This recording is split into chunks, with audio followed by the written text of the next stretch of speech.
Hello बच्चों। All right, hello my beautiful students. Welcome back to your very own pace batch and I am Tina Chopra, your zoology mentor. So guys, we have started with this chapter of biomolecules and we are going to continue with that. This is lecture number 4 और आज हम पढ़ने वाले हैं the topic of enzymes. इससे पहले हम amino acids, proteins, carbohydrates, lipids, nucleic acids, we are done with everything. And I have been reading your comments as always and I'm very happy to see कि तुम्हें ये chapter बहुत अच्छी तरह से समझ में आ रहा है. So this is actually a very big success for me कि एक मुश्किल ट्रिकी सा चैप्टर तुम्हें बहुत easy लग रहा है. चलिए, so let's be going and complete this chapter today. So आज हम पढ़ने वाले हैं enzymes के बारे. I know you know a lot about enzymes already कि बहुत सारे enzymes के नाम सुन रखे हैं. Enzymes का नाम सुनते ही सबसे पहले हमारे दिमाग में digestive system का चैप्टर आता है, right? So yes, डाइजेशन में हेल्प करते हैं एंजाइम्स, ठीक है, that is one function. But उसके अलावा भी गाइज हमारे अंदर जितनी भी एक्टिविटीज हो रही हैं वो सब एक्टिविटीज को एंजाइम्स कैटालाइज करते हैं. अगर एंजाइम्स ना हो तो मैंने कल के लेक्चर में बोला था कि ये मेरे फेवरेट हैं क्योंकि इनके बगैर लाइफ हो ही नहीं सकती. हमारी लाइफ को कंटिन्यू करने के लिए इतनी रैपिड एक्टिविटीज चाहिए कि वो रेट ऑफ रिएक्शन को इतना इंक्रीज जो करते हैं, they are nothing but enzymes. तो जैसे केमिस्ट्री में कैटालिस्ट होते हैं वैसे ही बायोलॉजी में क्या होंगे, एंजाइम्स होंगे, ठीक है. I know you are looking at this GIF और तुम्हें लग रहा होगा कि ये क्या दिलशिल निकल रहे हैं. तो गाइज थोड़ी चीजी सी स्टेटमेंट है लेकिन ये एक्चुअली दो दिल एक जान या क्या कहते हैं, दो जिस्म एक जान, है ना, कुछ ऐसा सा डायलॉग होता है हिंदी का. इनका वही हाल है.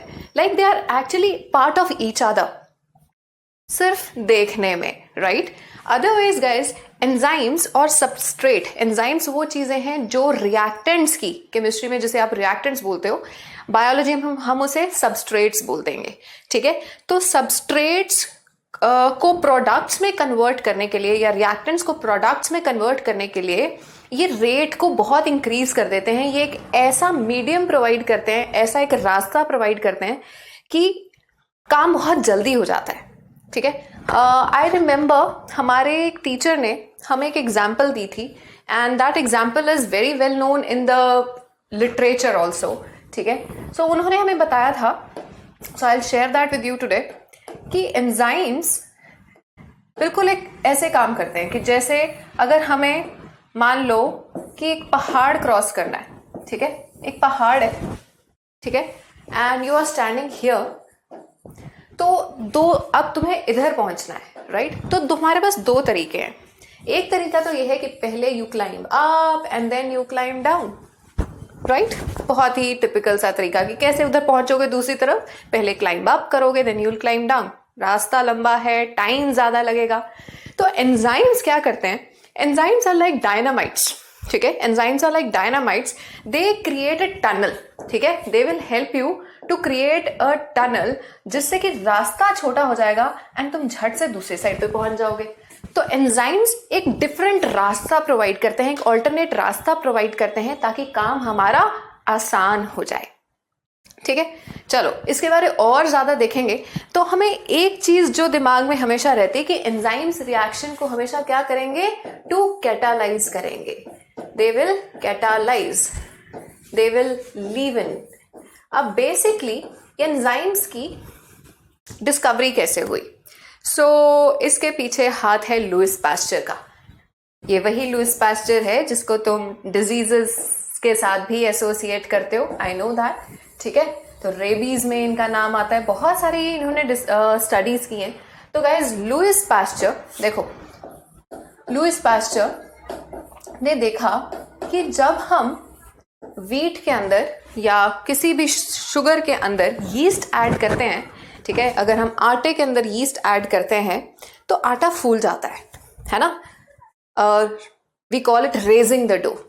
आटे का खमीर उठाना, खमीर को उठाना कहा जाता है. रेजिंग द डो इसलिए कहा जाता है क्योंकि वो स्वेल अप हो जाता है, ठीक है. तो उन्होंने कहा कि जरूर यीस्ट के अंदर कोई ऐसा फैक्टर है जो कि उसको लीवन कर रहा है. लीवनिंग का मतलब होता है to raise, which is helping it to raise, जो उसकी स्वेलिंग करवा रहा है, जो उसकी लीवनिंग करवा रहा है, which is raising the dough. So बाद में ग्रेजुअली पता लगा कि उस यीस्ट के अंदर एक फैक्टर है जिसे हम बोलते हैं जाइमेज। फैक्टर क्या है? एक जाइमेज नाम का फैक्टर है, यानी कि एक फैक्टर है जो कि उसकी लीव नहीं करवा रहा है, and we call it zymase. तो गाइस जाइमेज वो एंजाइम होता है जो कि फर्मेंटेशन में हेल्प करेगा। तो तुम्हें पता है जब आटे का खमीर उठाया जाता है तो क्या प्रोसेस हो रही है? फर्मेंटेशन हो रही है, which helps in baking, isn't it?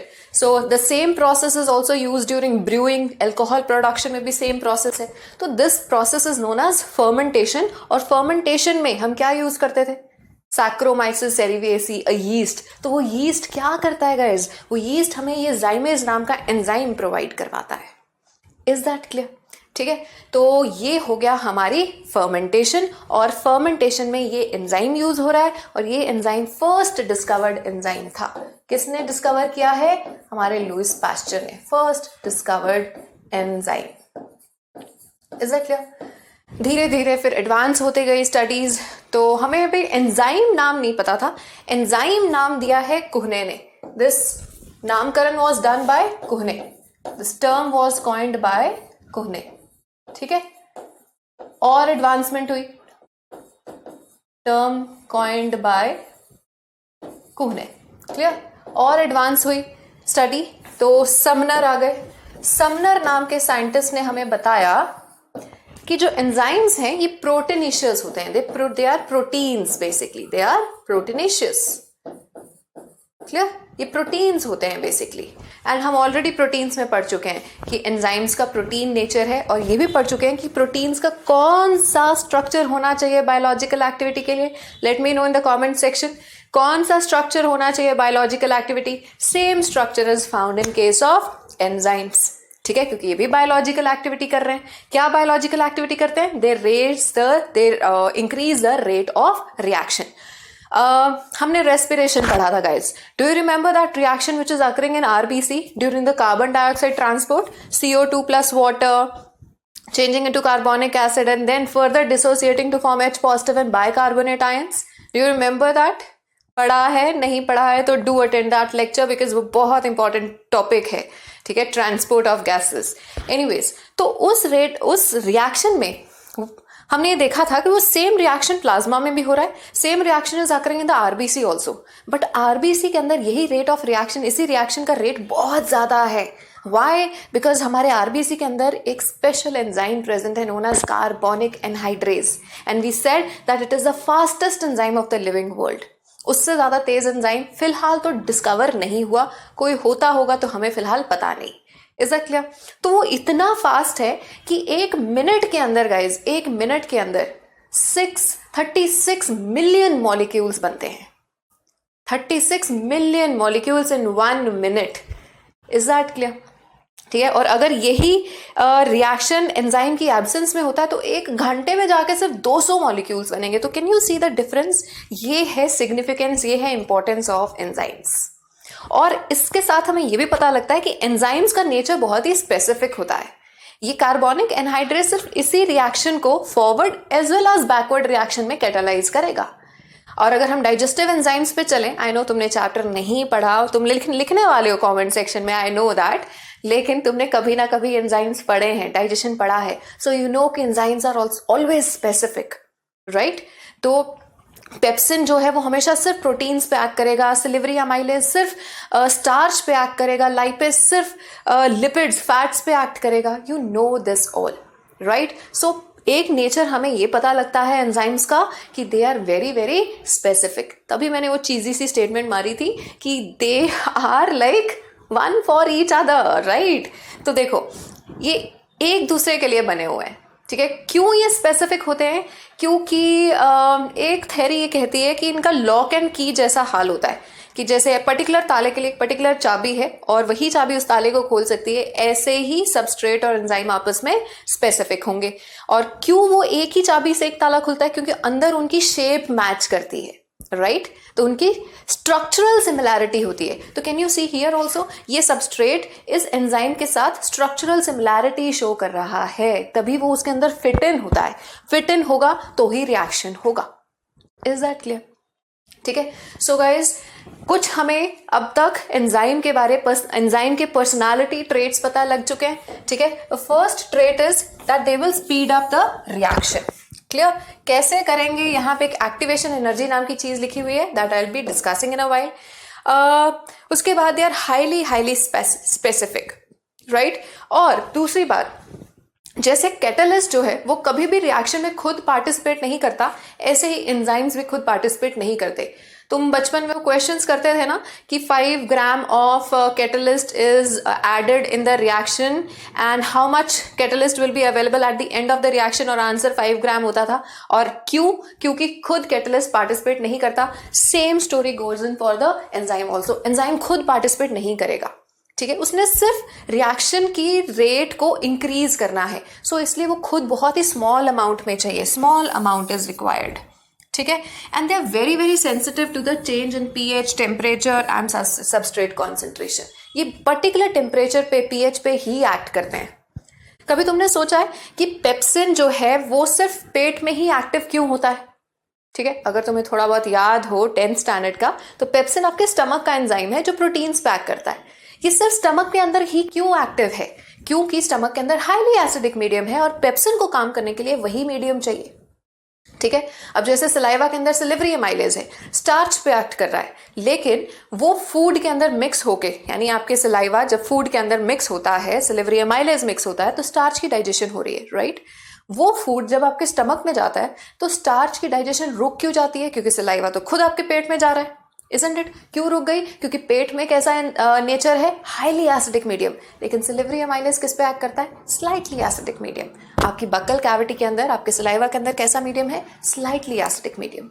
तो यहां से एक चीज ये डिड्यूस करोगे इसके पर्सनालिटी के बारे कि ये बहुत ही स्पेसिफिक होते हैं अपने पीएच को लेके, ठीक है। बड़े अड़ियल होते हैं कि हम तो इसी कंडीशन पे काम करेंगे, थोड़े थोड़े मेरे जैसे।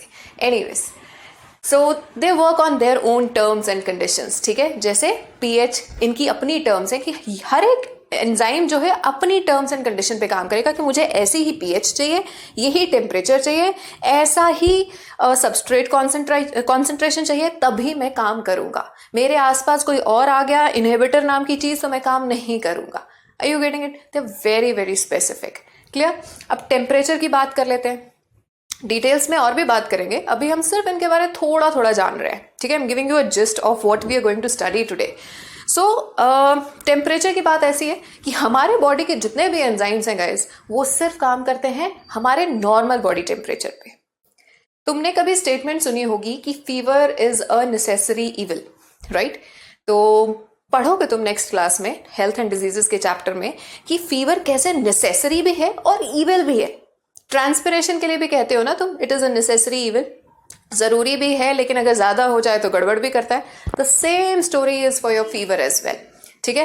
फीवर का काम होता है गाइस तुम्हें बीमारी से बचाना, वो तुम्हारा बेसिकली एक इम्यून रिस्पॉन्स होता है, ठीक है। आई नो मैं बहुत सारे चैप्टर्स को इकट्ठा कर रही हूँ, लेकिन एंजाइम्स ने भी तो हर जगह अपनी टांग फंसाई हुई है, हर जगह एंजाइम्स, और हर जगह एंजाइम्स, हर किसी ना किसी तरह से एंजाइम्स अफेक्ट हो रहे हैं या इफेक्ट कर रहे हैं। So let's talk about everything, ठीक है। देखो, जब हम किसी चैप्टर को पढ़ते हैं ना, तो पहले चैप्टर को समझो, वो कह क्या रहा है, उसका इंपॉर्टेंस क्या है। एग्जाम क्लियर करना बहुत आसान बात होती है अगर हमें पहले एक टॉपिक समझ में आ जाए, ठीक है। So let's understand it as a whole, as one subject, as one unit. Clear? So let's get back. तो I was talking about fever, ठीक है। Fever is a necessary evil. Fever तुम्हारा इम्यून रिस्पॉन्स है। जैसे ही हमारे अंदर कोई दुश्मन एंटर करता है in the form of germ, in the form of pathogen, तो हमारा इम्यून सिस्टम क्या करेगा? बॉडी का टेम्परेचर बढ़ा देगा, क्योंकि गाइस ये जितने भी पैथोजेंस हैं, जितने भी पैरासाइट्स हैं, ये सिर्फ हमारे नॉर्मल बॉडी टेम्परेचर पे सर्वाइव करते हैं, और हमारा इम्यून सिस्टम ये चीज़ बहुत अच्छी तरह से जानता है। और दुश्मन की कमजोरी पता हो और तुम उसको इस्तेमाल ना करो तो ये कोई समझदारी वाली बात नहीं है, ठीक है। नुकसान नहीं करना चाहिए किसी का, लेकिन अगर कोई दूसरा नुकसान करने आया है तो ठीक है, उसकी कमजोरी भी तो जानो और पहचानो और उसका फायदा उठाओ, राइट। और हमारे इम्यून सिस्टम ने कैसे फायदा उठाया? उसको पता है कि pathogens will only function at normal body temperature, right. तो इसलिए जैसे ही पैथोजन आता है वो बॉडी टेम्परेचर बढ़ा देता है, बॉडी टेम्परेचर बढ़ाता है तो पैथोजेंस मरने लगते हैं। तो इसलिए फीवर क्या हो गया, नेसेसरी। अच्छा, पैथोजेंस क्यों मरते हैं? क्योंकि पैथोजेंस के एंजाइम्स भी सिर्फ नॉर्मल बॉडी टेम्परेचर पे ही काम करेंगे। Is that clear? बिल्कुल हमारी तरह। तो वो सर्वाइव नहीं कर पाते, तो उनको मारने के चक्कर में हमारा बॉडी टेम्परेचर इंक्रीज किया गया। लेकिन प्रॉब्लम यहां आती है कि उसको मारने के चक्कर में, देखो लड़ाई में किसी की भी जीत या हार हो, नुकसान दोनों का होता है, राइट? तो अब यही हमारे केस में भी है। जब फीवर उनको मारने के लिए किया गया, टेम्परेचर इंक्रीज किया गया, तो होगा क्या, अपने भी एंजाइम्स डीनेचर करते हैं। क्यों? क्योंकि हमारे enzymes they are very specific with respect to temperature also. Best temperature हमारे एंजाइम्स के लिए क्या होता है, 37 डिग्री सेल्सियस। थोड़ा ऊपर थोड़ा नीचे वो बर्दाश्त कर लेते हैं, लेकिन जब वास्ट डिफरेंस आता है then they give up, right? So इसीलिए गाइस यहां से एक और मॉरल ऑफ द स्टोरी है कि खाना बहुत गर्मा गर्म भी नहीं खाना चाहिए और बहुत ठंडा भी नहीं खाना चाहिए। कई बार हम आलस के मारे फ्रिज से निकाल के सीधा सीधा खाना खा लेते हैं, गलत है। उसकी डाइजेशन प्रॉपरली नहीं होगी, क्योंकि बिल्कुल ठंडा खाना है तो उसके ऊपर हमारे एंजाइम्स काम नहीं कर पाएंगे। गर्मा गर्म खा रहे हैं तो हमारी लाइनिंग तो खराब होगी ही, ट्रैक की, एलिमेंट्री कैनाल की, इसके साथ साथ एंजाइम्स भी डीनेचर हो रहे हैं, ठीक है? तो खाना हमेशा रूम टेम्परेचर पे खाना चाहिए। चलो आगे चलते हैं। सो इसके अलावा वी हैव टर्नओवर नंबर। अब देखो ये टर्म शायद मैंने पहले भी बोली है, लेकिन अगर मैंने टर्म इस्तेमाल नहीं की तो मैंने तुम्हें बताया ज़रूर है, अभी बताया है। I just told you carbonic anhydrase हमारा फास्टेस्ट एंजाइम है और 1 मिनट के अंदर 36 मिलियन मॉलिक्यूल्स बना रहा है प्रोडक्ट्स के। Guys, this is known as turnover number. Turnover number क्या होता है? Number of substrate molecules transformed per minute by an enzyme. 1 minute के अंदर कितने substrate molecules को convert किया गया into the product? This is known as turnover number. Is that clear? ठीक है? So guys, turnover number से हमें enzyme की efficiency पता लगती है। जितना ज़्यादा turnover number उतनी ज़्यादा efficiency. Clear? अब गाइज एफिशिएंसी के लिए ना एक और चीज है, that is Michaelis Menten constant. शायद तुमने केमिस्ट्री में सुना हो, नहीं सुना है तो हम इसमें समझेंगे, but in a way. Clear? So एक चीज जो एफिशिएंसी बताती है दैट इज टर्नओवर नंबर। और कैसे हम इसको मेजर करते हैं कि जितनी ज्यादा टर्नओवर नंबर उतनी ज्यादा एफिशिएंसी। Is that clear? चलिए, सो ये हो गई हमारी थोड़ी सी chit chat about enzymes. There is a lot more ahead. चलो, सो गाइज ये क्लियर है किसने डिस्कवर किया, कौन सा था, किसने टर्म दी, किसने उसका नेचर बताया, और क्या नेचर बताया समनर ने, कि ये प्रोटीनिशियस होते हैं। Is that clear? और ये प्रोटीनिशियस नेचर स्टडी करने के लिए उसने जिस एंजाइम को यूज किया था that was urease. That enzyme was urease. He studied the crystalline nature of urease to find the protein nature, to establish the protein nature of enzymes. But देखो but ना आए बायोलॉजी में तो ऐसा हो नहीं सकता, ठीक है? But there are just 2 enzymes which are not proteinaceous, ठीक है? Which are not proteinaceous. So they are ribozyme and ribonuclease P. ठीक है? नाम से तुम्हें थोड़ा बहुत आइडिया हो रहा होगा, राइबोजाइम, राइबोन्यूक्लियस पी, तो ये क्या है? These are nucleic acids, these are RNA molecules. तो गाइज आरएनए और डीएनए, ठीक है, they are of course genetic material, but RNA का जेनेटिक मटेरियल होने के अलावा एक और फंक्शन तुम्हारे सामने आ रहा है, that it has enzymatic properties also. ठीक है? तो वैसे अगर क्वेश्चन आए तो enzymes are nothing but proteins, and you have to tell me in the comment section कि इनका कौन सा स्ट्रक्चर होगा, primary, secondary, tertiary and quaternary. Is that clear? ठीक है? लेकिन एक्सेप्शंस कौन सी है? Ribozyme and ribonuclease P, these are RNA molecules with enzymatic properties. Is that clear? ठीक है, चलो आगे बढ़ते हैं। तो गाइस अब बात आ रही है मैकेनिज्म ऑफ एक्शन की। तो मैंने तुम्हें थोड़ा सा आइडिया ऑलरेडी दिया, what my teacher used to tell me, कि पहाड़ क्रॉस करना है तो उस पहाड़ को क्रॉस करने के 2 तरीके होते हैं, क्लाइंब अप और क्लाइंब डाउन। लंबा रास्ता है। अब एंजाइम्स की प्रेजेंस में क्या होता है?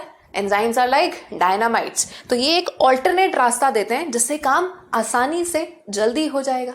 ठीक है, तो इस तरह से ये रेट ऑफ रिएक्शन को एनहांस करते हैं, इंक्रीज करते हैं। Let's study this in a graphical way. ठीक है, so this is a very famous, very important graph of NCERT. ठीक है, एज सच आपको लेबलिंग के लिए आ सकता है। गाइस देखो, जब भी तुम ग्राफ पढ़ते हो ना, तो सबसे पहले ग्राफ में ऑब्जर्व किया करो कि इसके एक्स और वाई एक्सिस के अलोंग क्या दे रखा है, क्योंकि ये अपने आप में एक क्वेश्चन बनता है कि वाई एक्सिस पे क्या है, एक्स एक्सिस पे क्या है। So see, along the Y axis we are taking the potential energy, ठीक है, and along the X axis we are taking the progress of reaction. ये क्वेश्चन बनता है कि which of the following show the correct labelling along the X and Y axis. तो आपको options दी जा सकती है। ठीक है, चलो now let's see this.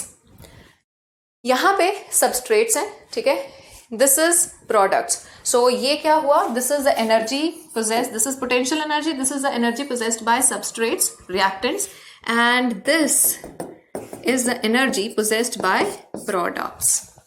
Clear? अब मान लो एक रिएक्शन हमने किया जिसमें कि ए मॉलिक्यूल्स, ए और बी मॉलिक्यूल्स को कन्वर्ट होना है किसमें, सी और डी में।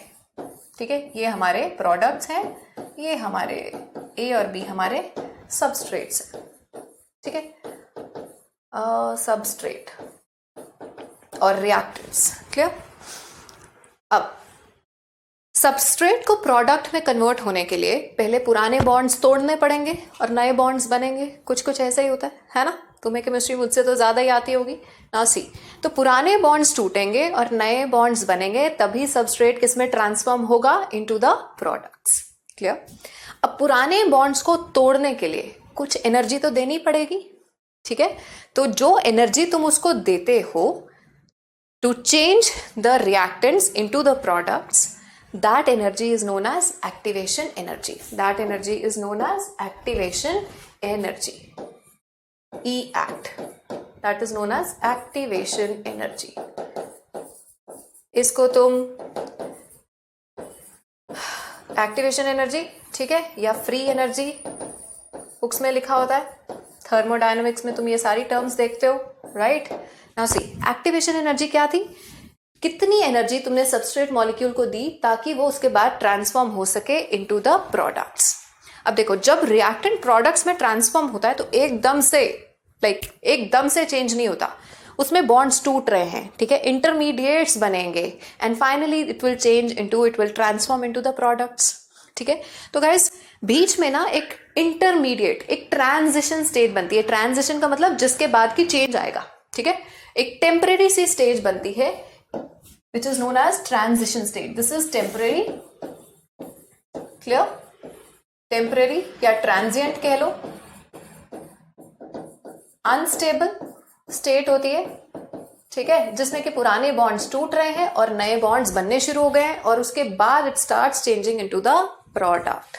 This temporary stage, this intermediate stage is known as transition state. Clear? तो अब जितनी एनर्जी तुमने दी है इसको सबस्ट्रेट को ट्रांजिशन स्टेट तक पहुंचने के लिए, ताकि उसके बाद वो प्रोडक्ट्स बनाने शुरू करे, तो इस एनर्जी को क्या बोलते हो, इस एनर्जी को क्या बोलते हो, एक्टिवेशन एनर्जी। क्लियर? ई एक्ट लिख देते हैं, ई एक्ट या free energy, Gibbs free energy. Thermodynamics में यही तुम टर्म्स यूज करते हो, राइट? नाउ सी, ये देखो, इतनी एनर्जी दी है, कितनी एनर्जी दी है तुमने, यहां से लेके यहां तक। ये एनर्जी थी सबस्ट्रेट मॉलिक्यूल्स की और ये एनर्जी है ट्रांजिशन स्टेट की। TS से हम इसको एक्सप्रेस करेंगे। Is that clear? अब फाइनली प्रोडक्ट्स इतने बन गए, ठीक है, और ये एनर्जी किसकी है, प्रोडक्ट्स की। ये हमारे प्रोडक्ट्स बने। डन? अब एंजाइम होगा तो क्या होगा, एंजाइम होगा तो ये होगा कि जो एनर्जी तुमने उसको ट्रांजिशन स्टेट के लिए देनी है ताकि रिएक्शन प्रोसीड करे, ताकि वो प्रोडक्ट्स में कन्वर्ट हो, वो अमाउंट ऑफ एनर्जी वो कम हो जाती है। Are you getting this? वो एनर्जी जो है वो कम हो जाती है। तो देखो, जो ट्रांजिशन स्टेट इतनी एनर्जी के बाद पहुंचनी थी, वो ट्रांजिशन स्टेट अब जल्दी एक्वायर हो जाएगी, वो जल्दी अटेन हो जाएगी। तो जितनी कम एनर्जी उतनी जल्दी रिएक्शन होगा। तो गाइज एंजाइम्स क्या कर रहे हैं, they are lowering the activation energy. बहुत इंपॉर्टेंट लाइन। तो एंजाइम्स का रोल कहाँ आता है, उस एक्टिवेशन एनर्जी को घटाने में। चलो कॉमन सी एग्जांपल लेते हैं एक्टिवेशन एनर्जी समझने के लिए।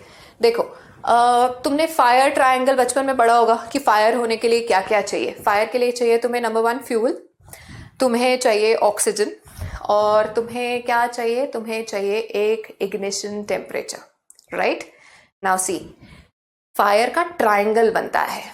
फायर के लिए सिर्फ फ्यूल ही होना काफी नहीं है, ये सिर्फ ऑक्सीजन ही काफी नहीं है। अदरवाइज तो आसपास फ्यूल ही फ्यूल है, हम खुद फ्यूल है, आसपास ऑक्सीजन भरी हुई है, लेकिन हर तरफ आग तो नहीं लगी।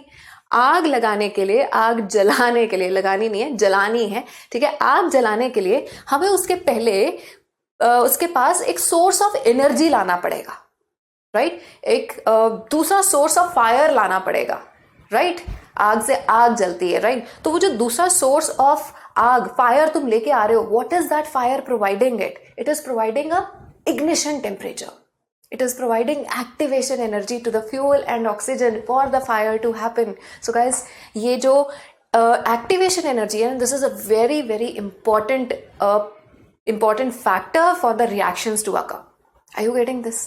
ठीक है, जब हम कहते हैं कि ये रिएक्शन इतनी जल्दी नहीं होगा, या नोबल एलिमेंट्स की बात करते हैं ना, नोबल एलिमेंट्स, ठीक है, इनका ऑक्टेट कंप्लीट है एटसेट्रा एटसेट्रा, तो वो बहुत स्टेबल होते हैं, वो रिएक्शन जल्दी नहीं करते। क्यों नहीं करते? क्योंकि उनके लिए जो ये एक्टिवेशन एनर्जी है ये बहुत हाई है। राइट और उतनी हाई एक्टिवेशन एनर्जी लानी मुश्किल है। जितनी मुश्किल एक्टिवेशन एनर्जी होगी उतना रिएक्शन हमारा डिले होता जाएगा या वो मुश्किल होता जाएगा। एंजाइम्स क्या कर रहे हैं, वो उस एक्टिवेशन एनर्जी को इतना कम कर देते हैं कि वो झट से हो जाता है। Are you getting this?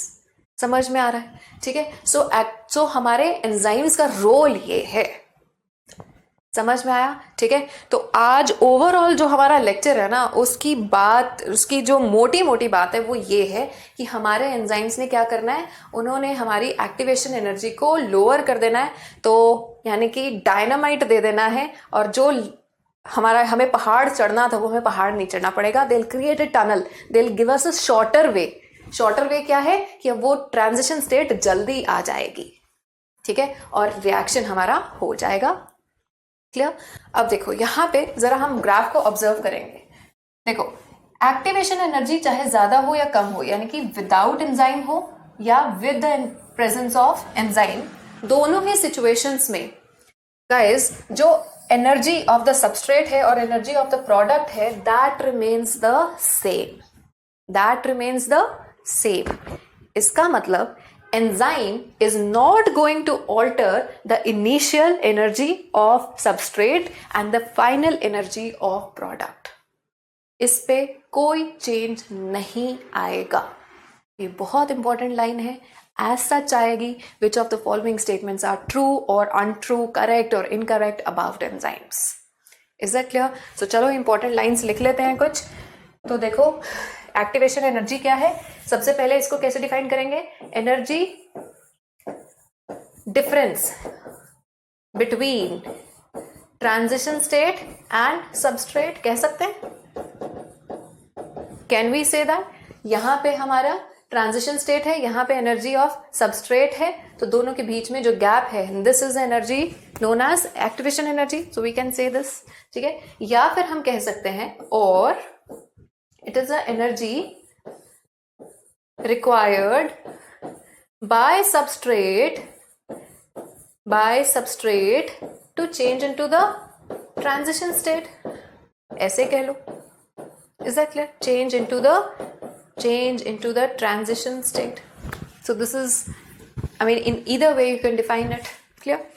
दूसरी चीज और हमने बहुत इंपॉर्टेंट लाइन्स जो बोली वो ये हैशटैग करते हैं। ठीक है, hashtag number 1, enzymes do not alter the energy of substrate and energy of products, यानी कि they do not alter the initial and the final energy। इसका मतलब ये भी कि ये रिएक्शन को स्टार्ट नहीं करते हैं। ये रिएक्शन को स्टार्ट नहीं करते हैं, लेकिन जो रिएक्शन स्टार्ट हो गया है उसकी स्पीड को इंक्रीज कर देंगे। Is that clear guys? So ये है something about this graph and which is actually the crux of the whole chapter कि एंजाइम्स करते क्या हैं, वो हमारा रास्ता ऑल्टर कर देते हैं, जल्दी ट्रांजिशन स्टेट ले आते हैं bye lowering the activation energy. Is that clear guys? चलो तो ये देख लेते हैं। अब देखो ये कार्बन डाइऑक्साइड एंड वाटर, ये रिएक्शन की मैं बात कर रही थी, कहाँ हो रहा है ये? This is occurring in RBC. कौन सा एंजाइम यहाँ पे यूज होगा? Carbonic anhydrase. Which enzyme is being talked about? Carbonic anhydrase, fastest enzyme of the living world, right? So in the absence of enzyme देखो इतनी एक्टिवेशन एनर्जी है without enzyme, ये without enzyme है, ठीक है। इन द प्रेजेंस ऑफ एंजाइम बस इतनी सी activation energy लगनी है, तो रिएक्शन बहुत ही फास्ट हो जाता है। विदाउट एंजाइम क्या होगा रिएक्शन? 1 घंटे के अंदर 200 मॉलिक्यूल्स विल बी फॉर्म्ड, और with the presence, in the presence of enzyme क्या होगा? 1 मिनट के अंदर 36 million molecules, 36 million molecules. So this is the difference. Is that clear? So क्या बनता है? Carbonic acid and which will further dissociate to form H positive and bicarbonate ions. Is that clear? And इस difference की वजह से ही ये same reaction is occurring in plasma, right? But difference की वजह से ही क्या हुआ था? Chloride shift. रिवाइज करना अगर तुम्हें याद नहीं है। चलिए, सो इज दैट क्लियर? अब बात आती है कि मोड ऑफ एक्शन क्या है, ठीक है? क्या करता है समझ में आ गया, कैसे करता है लेट्स अंडरस्टैंड। तो मोड ऑफ एक्शन ये है, देखो अब मोड ऑफ एक्शन को एक्सप्लेन करने के लिए ना अलग अलग थेरीज हैं।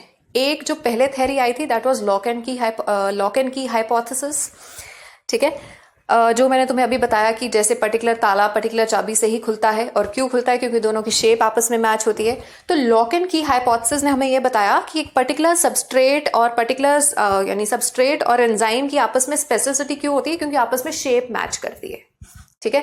तो जिस भी सबस्ट्रेट की शेप मैच करेगी वही उस एंजाइम के अंदर फिट होगा, और अगर वो फिट होगा तो तभी रिएक्शन होगा, it will change into the products. Is it clear? This was one thing.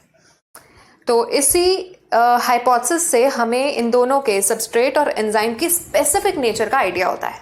Clear? Why pepsin will only act on proteins, why lipase will only act on lipids, क्योंकि भाई शेप मिलती है, ठीक है? बट अगेन अब point ये है कि अगर शेप मिलना काफी है तो इसका मतलब कोई भी सब्सटेंस जिसकी शेप मिलती है वो एंजाइम के अंदर फिट हो सकता है। देखो थोड़ा सा डायग्राम बनाते हैं। देखो ये हमारा मान लो एंजाइम है, ठीक है, और ये है हमारा सबस्ट्रेट। दोनों की शेप आपस में मैच हो रही है, ठीक है? शेप मैच हो रही है तो क्या बनेगा? क्या बन जाएगा? एंजाइम सबस्ट्रेट कॉम्प्लेक्स, ठीक है? This is enzyme, this is substrate, complex बन गया, ES कॉम्प्लेक्स, ठीक है? कॉम्प्लेक्स बन गया तो उसके बाद जब ये आपस में फिट इन हो जाएंगे तो substrate will start changing into products, ठीक है? तो देखो ये किस में कन्वर्ट हो जाएगा? प्रोडक्ट्स में, ठीक है? और जब प्रोडक्ट्स होते हैं, प्रोडक्ट्स की शेप गाइस डिफरेंट होती है, तो प्रोडक्ट्स की शेप डिफरेंट होने की वजह से अब वो उसके अंदर फिट इन नहीं हो सकता, तो इसलिए वो बाहर आ जाता है। तो this is enzyme product complex, और प्रोडक्ट की शेप डिफरेंट होने की वजह से क्या होता है? क्या होता है? प्रोडक्ट्स अलग हो जाएंगे, ठीक है? प्रोडक्ट्स अलग हो जाएंगे और एंजाइम अलग हो जाएगा, ठीक है? एंजाइम हमारा अलग हो जाएगा। And now this enzyme will be reused. यहां से हमें पता लगता है एक चीज कि आपस में स्पेसिफिक क्यों है, दूसरा क्यों enzyme is required in the small amount, because the same enzyme will be reused again and again. Clear? ये था हमारा लॉक एंड की, ठीक है? तो ये चीजें क्लियर हो गई। एंजाइम प्लस सबस्ट्रेट क्या बना रहा है? ES कॉम्प्लेक्स, उसके बाद EP कॉम्प्लेक्स बना, प्रोडक्ट्स की शेप अलग थी तो वो दोनों अलग अलग हो गए। This enzyme is again available for the new substrate molecule. अब पॉइंट ये है कि अगर शेप मैच होना काफी है तो इसका मतलब कोई भी चीज जिसकी शेप इसके साथ मैच हो जाए, इसके साथ शेप मैच हो जाएगी, ठीक है? तो वो भी यहाँ पे बाइंड हो सकता है। अगर शेप मैच होना काफी है तो वो भी बाइंड हो सकता है, but answer is yes, it can bind to it, it can bind to it. और क्या बन जाएगा, क्या बन जाएगा हमारा ये वाला कॉम्प्लेक्स, ठीक है। ये हमारा एंजाइम है वाइट कलर का, और बीच में हमारा ये मॉलिक्यूल आ गया ब्लू कलर का। क्यों फिट हो गया, क्योंकि इसकी भी शेप मैच होती थी। लेकिन पॉइंट ये है कि यहाँ पे रिएक्शन फर्दर नहीं होगा, नो रिएक्शन विल अकर, ठीक है। तो अब अगर लॉक एंड की के हिसाब से हम चले कि शेप मैच होना काफी है, तो भाई यहाँ पे भी कुछ तो बनना चाहिए था, क्योंकि अगर फिट होना काफी है तो रेट, तो रिएक्शन यहाँ पे होना चाहिए था। बेशक कुछ नए प्रोडक्ट्स बनते पर कुछ तो बनता। सो इसका मतलब lock and key is not everything, it does not answer all the questions, it does not explain कि why this another substance which had similarity with the substrate molecule and with the, इस site को हम guys बोलते हैं active site, जहां पे substrate fit होता है इसको क्या कहते हैं, एक्टिव साइट। तो अगर एक्टिव साइट के साथ इस सब्सटेंस की शेप मैच कर रही है, स्ट्रक्चरल सिमिलैरिटी है, तो ये फिट अगर हो सकता है तो रिएक्शन क्यों नहीं चला, ये लॉक एंड की हमें एक्सप्लेन नहीं करता। Is that clear? ये एक चीज थी। इसलिए हमारे पास आता है दूसरा मैकेनिज्म जो हमें एक्चुअली इन आंसर्स का जवाब देगा, and that is known as induced fit mechanism, induced fit mechanism, ठीक है। आपकी एनसीईआरटी से ये मैंने पैराग्राफ उठाया है। अब ये एनसीईआरटी जो एक्सप्लेन कर रही है वो basically induced fit mechanism explain कर रही है, ठीक है। अब देखो नामकरण, नाम से सब कुछ समझ में आएगा। इंड्यूस्ड फिट मैकेनिज्म, इंड्यूस का मतलब होता है दूसरे को मजबूर करना, ठीक है, दूसरे से कोई काम करवाना। फिट, फिट का मतलब एक दूसरे के अंदर फिट होना। अब इंड्यूस्ड फिट मैकेनिज्म क्या कहता है, इंड्यूस्ड फिट मैकेनिज्म कहता है कि पहले से एंजाइम की और सबस्ट्रेट की शेप आपस में मैच नहीं करती है। समझ में आया? इसके हिसाब से what was this, this was kind of lock and key hypothesis, ठीक है। हाइपोथेसिस इसलिए कहते हैं, it is not a principle, it is not a law, it is not even a theory, because पूरी तरह से गलत नहीं है और पूरी तरह से सही नहीं है, तो हमने इसको हाइपोथेसिस बोल दिया। कुछ चीजें एक्सप्लेन करता है लेकिन बहुत सारे आंसर्स नहीं देता, तो हमने इसको बिल्कुल डिस्कार्ड नहीं किया, फालतू सी बात है, हमने इसको हाइपोथेसिस बोल दिया, ठीक है। हाइपोथेसिस बनना भी बहुत बड़ी चीज होती है। आपकी और मेरी बात को कोई हाइपोथेसिस नहीं बोलेगा unless you confirm it with some experiments, और कुछ तो आंसर्स दे। तो ये हमें कुछ चीजें तो एक्सप्लेन करता है। दो चीजें एक्सप्लेन की है इसने हमें, स्पेसिफिसिटी और दूसरा why enzyme is required in the small amount. But ये हमें ये नहीं बता पाया कि अगर कोई दूसरा मॉलिक्यूल सिमिलर शेप का है तो वो अगर फिट होता है तो वो रिएक्शन आगे प्रोसीड क्यों नहीं करता। वो चीज हमें कौन एक्सप्लेन करेगा अब, induced fit mechanism. Now listen, induced fit mechanism ने क्या कहा कि शुरू से एंजाइम की और सबस्ट्रेट की आपस में शेप मैच नहीं करती है। क्लियर? जब सबस्ट्रेट एंजाइम की तरफ जाता है, ये सबस्ट्रेट जब एंजाइम की तरफ जाएगा तो सबस्ट्रेट एंजाइम को अपनी शेप बदलने के लिए इंड्यूस करेगा ताकि वो उसके आसपास फिट हो सके। बात समझ में आई? ठीक है। तो पहले से एंजाइम की शेप सबस्ट्रेट के जैसी नहीं है।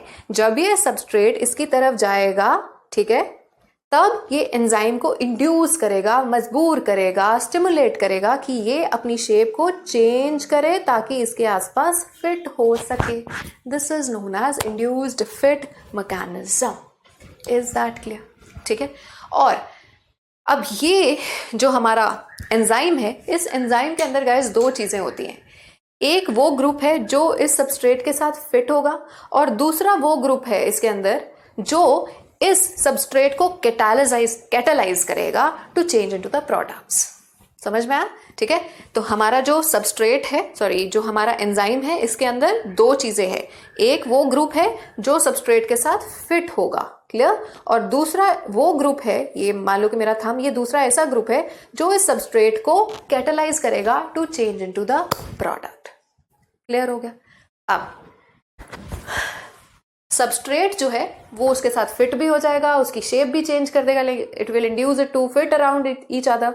ठीक है। और इसका जो कैटालिसिस ग्रुप है वो सबस्ट्रेट के साथ क्योंकि कंपैटिबल है तो वो उसको प्रोडक्ट में चेंज कर देगा। डन?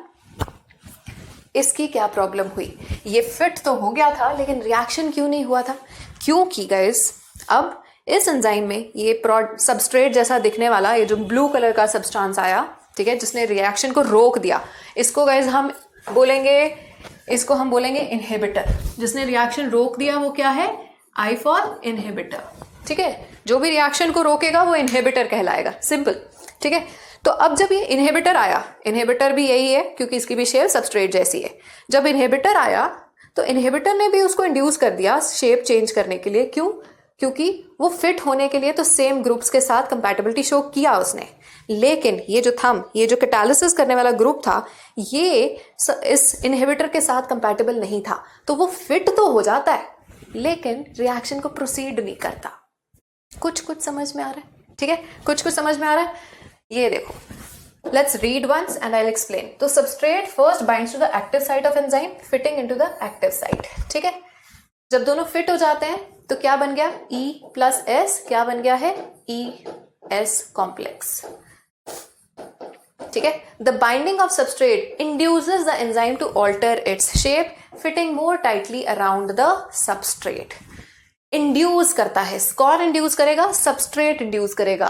तो पहले से शेप मैच करती है? No, according to this no.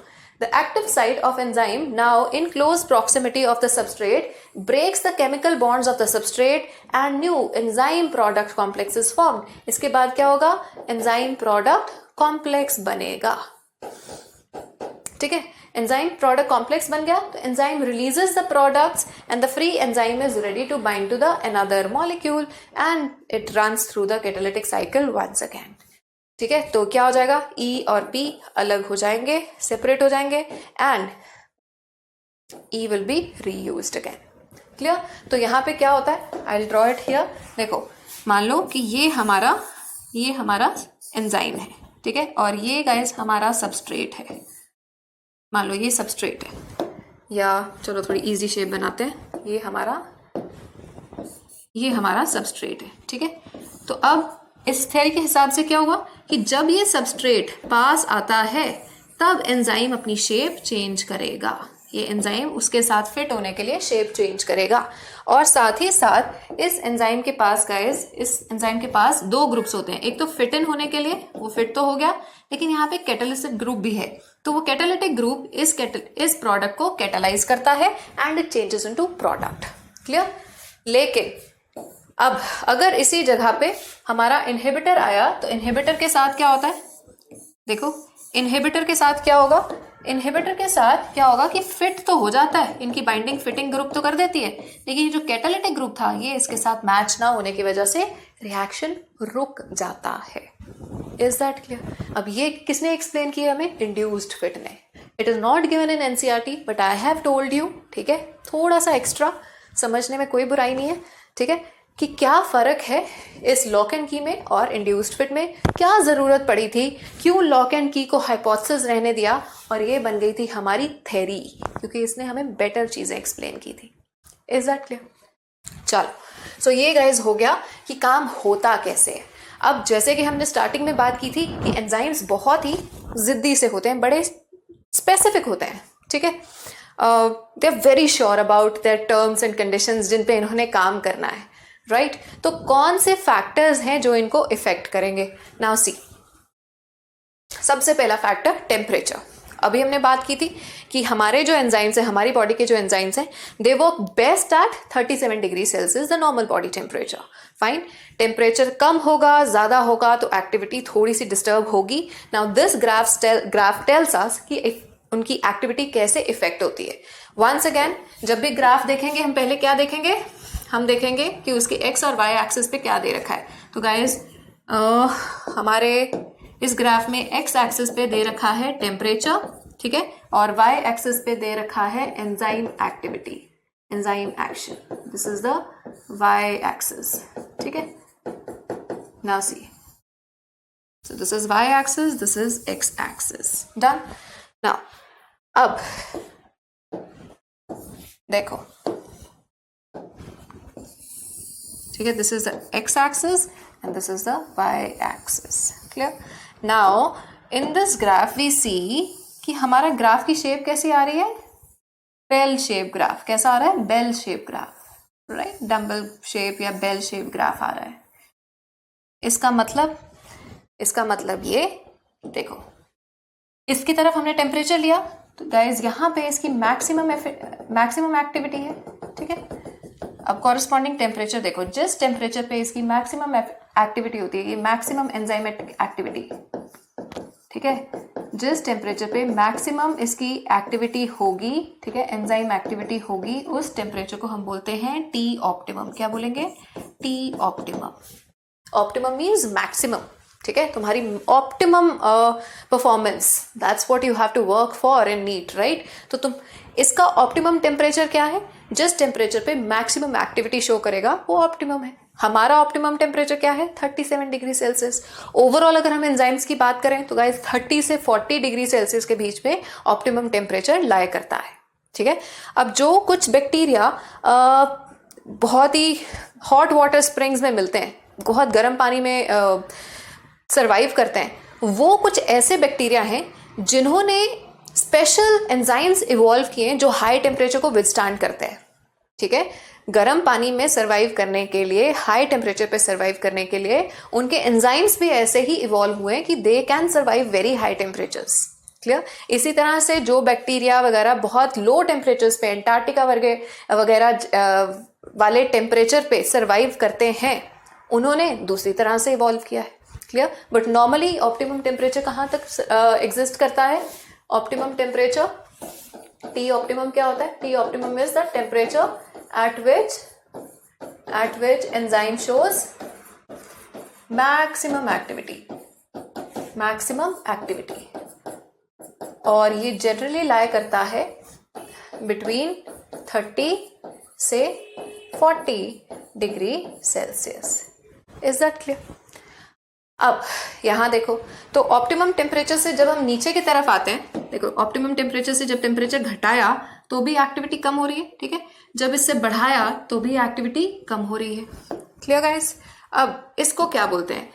Optimum temperature से जब हम बढ़ाते हैं तो एक्टिविटी कम हो रही है और एंजाइम की क्या हो रही है? डीनेचरेशन। उसका नेचर खराब हो रहा है, उसका स्ट्रक्चर डैमेज हो रहा है परमानेंटली। और अगर हम टी ऑप्टिमम से टेम्परेचर को घटाते हैं तो भी एक्टिविटी डिक्रीज होती है और एंजाइम क्या हो रहा है? इनएक्टिव हो रहा है। इसको कहते हैं इनएक्टिविटी। फर्क ये है कि इनएक्टिविटी जो है गाइस वो टेम्परेरी होती है, तो हम इनएक्टिव एंजाइम को दोबारा से एक्टिवेट कर सकते हैं, लेकिन डीनेचरेशन जो है ये परमानेंट है। तो once the enzymes are denatured they are damaged for ever, ठीक है। तो गाइस इसलिए high temperature in the body, यानी कि अगर बहुत तेज बुखार हो जाए तो उससे हमारे एंजाइम्स भी डीनेचर हो रहे हैं और उससे डेथ भी हो सकती है, क्योंकि हमारे बहुत सारे एंजाइम्स डीनेचर होके हमारी एक्टिविटी को डिस्टर्ब कर देते हैं। Is that clear? ठीक है। अच्छा, यहां से हमें एक और चीज पता लगती है, वो ये कि प्रिजर्वेशन कैसे की जाती है फूड की एट लो टेम्परेचर। रेफ्रिजरेशन या cryo preservation, how do they preserve the food. तो क्रायो प्रिजर्वेशन या रेफ्रिजरेशन में एंजाइम्स की एक्टिविटी क्या कर रहे हैं हम? डिक्रीज कर रहे हैं। यानी कि जो फूड के अंदर बैक्टीरिया वगैरह आए, हमने उन लो टेम्परेचर पे करके उस बैक्टीरिया के एंजाइम्स को क्या कर दिया? इनएक्टिव कर दिया। जब बैक्टीरिया के एंजाइम्स इनएक्टिव हो जाएंगे तो they will not be able to spoil the food. Clear हो गया? ठीक है। सो ये इनएक्टिविटी हमें कहाँ पे इस्तेमाल होती है? This is used in refrigeration and cryopreservation. ठीक है, refrigeration and cryopreservation for preservation of food. ठीक है, so they lead to the inactivity of bacterial enzymes. Inactivity of bacterial enzymes. Is that clear? तो देखो गाइस, ग्राफ तो दे दिया तुमने, इसको देख भी लिया, शेप भी देख ली, लेकिन उसको एनालाइज करना, उसको रीड करना एक तरीका होता है और बहुत कुछ कहता है एक ग्राफ। ठीक है, तो उससे चीजें डिड्यूस करनी होती है। ठीक है, और उसके लिए आप और मैं हम रोज मिलते हैं। चलो आगे कंटिन्यू करते हैं। So guys, this is denaturation and this denaturation is also seen during, can be seen in fever. ठीक है, तो यहाँ से तुम्हें पता लगता है why fever is a necessary evil. तो यहाँ से नेसेसरी पार्ट तो नहीं, लेकिन ईविल पार्ट तुम्हें जरूर क्लियर हो रहा है, ठीक है। ईविल पार्ट यहाँ से क्लियर हो रहा है, नेसेसरी मैंने तुम्हें बता दिया है। Is it clear? चलो अब एक लॉ हम यहाँ पे पढ़ेंगे, that is Q10 law. Q10 law. अब गाइस Q10 लॉ क्या कहता है? Q10 लॉ कहता है कि हर एक 10 डिग्री सेल्सियस बढ़ाने पे, हर एक 10 डिग्री सेल्सियस टेम्परेचर बढ़ाने पे जो एंजाइम की एक्टिविटी है वो डबल हो जाती है। यानी कि अगर यहाँ पे उसकी एक्टिविटी, यहाँ देखो, यहाँ अगर उसकी एक्टिविटी इतनी है तो 10 डिग्री सेल्सियस बढ़ाने पे उसकी एक्टिविटी इतनी हो गई है। तुम समझ रहे हो? ये एक्टिविटी इतनी है, 10 डिग्री सेल्सियस बढ़ाने पे उसकी ऑलमोस्ट डबल हो गई है। यहाँ पे तो मैंने अच्छी तरह से मेजर नहीं किया, but if you measure it, if you take the readings, if you do the experiment properly, तो तुम देखोगे हर 10 डिग्री सेल्सियस पे एंजाइमेटिक एक्टिविटी इंक्रीज होती जाएगी और कितनी? डबल होती रहती है। लेकिन कितना इंक्रीज करना है? Till optimum temperature. Till optimum temperature अगर बढ़ाओगे तो वो डबल होती जाएगी। उसी तरह से ऑप्टिमम के बियॉन्ड अगर तुम इंक्रीज करते हो तो उसी रेट पे वो डिक्रीज भी होती जाएगी। This is known as Q10 law. Q10 law क्या कहता है कि with every 10 degree Celsius increase in temperature, with every 10 degree Celsius increase in temperature, the enzymatic activity becomes double। और ये कितना तुमने इंक्रीज करना है? इंक्रीज कब तक करना है? Up to optimum temperature. Is that clear? और उसके बियॉन्ड वो डिक्रीज भी उसी रेट पे करेगा। Is that clear guys? So यहाँ तक क्लियर हो गया होगा। And now we move on to the next topic, next factor, that is pH. तो पीएच की भी मैंने तुम्हें शुरू में बताई थी बात कि हर एक एंजाइम जो है, आपकी डाइजेस्टिव एंजाइम या कोई भी एंजाइम है, उसका पीएच भी फिक्स्ड होता है। आपके ब्लड के अंदर जितने भी एंजाइम्स है वो किस पीएच पे काम करेंगे, जरा सोच के मुझे बताना। Let me know in the comment section कि आपके ब्लड के अंदर जो एंजाइम्स हैं वो किस पीएच पे काम करेंगे। ब्लड हम पढ़ चुके हैं, ब्लड का पीएच हम पढ़ चुके हैं। So give me the value at which आपके ब्लड के enzymes like carbonic anhydrase will work the best. ठीक है? So I hope you will be able to answer the question, especially जिन्होंने पिछले लेक्चर्स बहुत ध्यान से अटेंड किए हैं और टॉपिक्स को समझा है, they will be able to answer the question. ठीक है, चले तो पीएच की बात कर रहे हैं अगेन। पीएच के केस में भी गाइस बिल्कुल सेम। तो सबसे पहले ग्राफ में हमने क्या देखना है, वाई एक्सिस पे क्या लिया हुआ है, एंजाइम एक्टिविटी, ठीक है, और एक्स एक्सिस पे क्या ले रहे हैं हम, पीएच। तो अगेन हमारे पास गाइस जो ग्राफ की शेप आई है कैसी है, bell shaped graph. This is bell shaped graph, पीछे भी यही था, ठीक है। और यहाँ पे मैक्सिमम एक्टिविटी है, यहाँ पे मैक्सिमम एक्टिविटी देखी गई है, ई मैक्स, ठीक है। और यहाँ पे पीएच, जिस पीएच पे मैक्सिमम एक्टिविटी देखी गई, इस पीएच को क्या कहेंगे, ऑप्टिमम पीएच। क्या कहेंगे, optimum pH. Clear? Again pH optimum से कम होगा तो इनएक्टिविटी होगी, ज्यादा होगा तो डीनेचरेशन होगी। The same story. Is that clear? अब एक ग्राफ बता रही हूं, ऑब्जर्व करना, जिसपे क्वेश्चंस आते हैं। दिस इज अ ग्राफ, ठीक है। मैं वैल्यूज ले रही हूं इधर पीएच की 3, 4, 5, 6, 7, 8 and so on.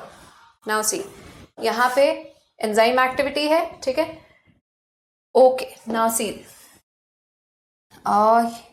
This is the maximum enzyme activity, maximum enzymatic activity, ठीक है। तो अब ग्राफ देखो, इस पे तुम्हें क्वेश्चन सॉल्व करने हैं। सो ये एक ग्राफ है, ठीक है। Then we have this graph, ठीक है। एंड यहाँ थोड़ा सा कलर चेंज कर देते हैं, तो ठीक है। So this is another graph. ये 3 ग्राफ्स है, ठीक है। नाउ क्वेश्चन इज, ये ग्राफ ए, ये ग्राफ बी और ये सी, ठीक है। क्वेश्चन ये है कि ये ए, बी और सी कौन से एंजाइम्स की एक्टिविटी शो करता है डाइजेस्टिव सिस्टम में से। आई नो तुमने चैप्टर नहीं किया है, इसलिए मैं तुम्हें हिंट दे देती हूँ कि गाइस पेप्सिन जो है ये हाईली एसिडिक मीडियम पे काम करेगा, ठीक है। इसका ऑप्टिमम क्या होता है, हाईली एसिडिक।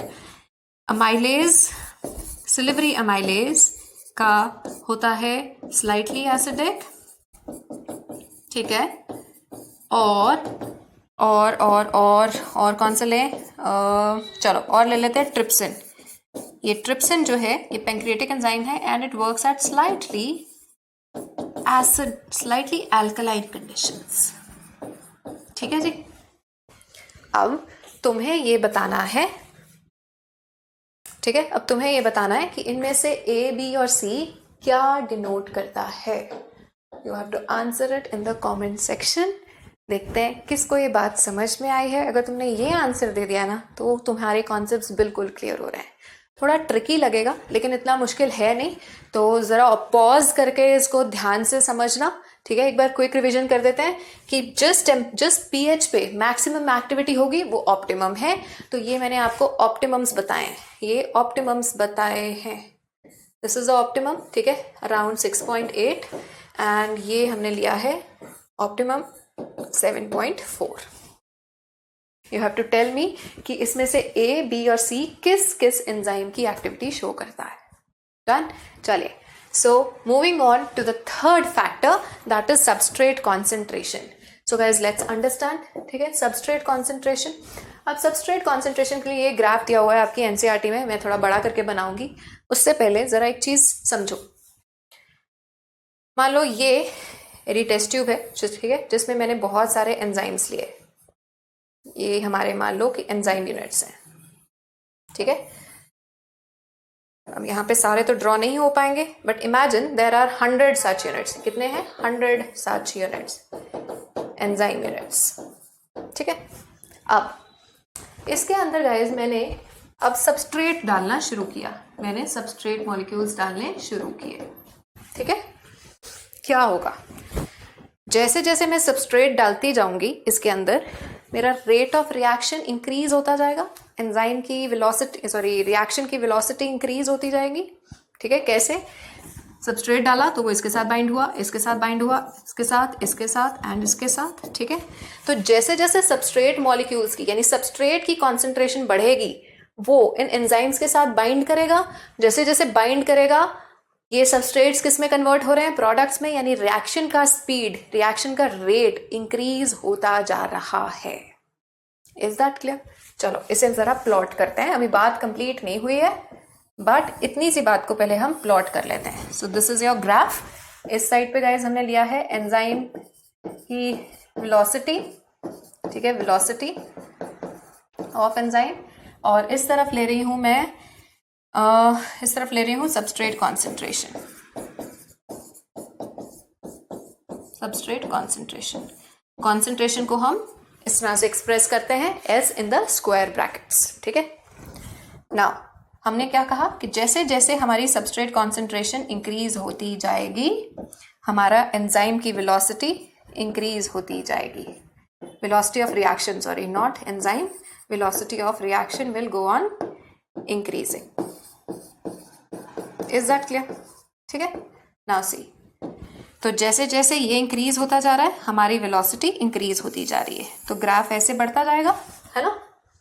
लेकिन क्या वो बढ़ता ही जाएगा? यहाँ पे हमारे पास 100 यूनिट्स थे। कमिंग बैक हियर, कितने यूनिट्स लिए हैं? 100 यूनिट्स। मैंने सबस्ट्रेट डालना शुरू किया तो पहले तो वो यूनिट्स, सबस्ट्रेट यूनिट्स उसके साथ बाइंड हो रहे हैं। तो जब तक गाइज 100 यूनिट्स अवेलेबल है वो सबस्ट्रेट डालने पे हमारी जो रिएक्शन की स्पीड है वो बढ़ती जाएगी, क्योंकि अभी एंजाइम मॉलिक्यूल्स अवेलेबल है। लेकिन एक ऐसा टाइम आएगा जब सारे के सारे 100 यूनिट्स ऑक्यूपाई हो जाएंगे।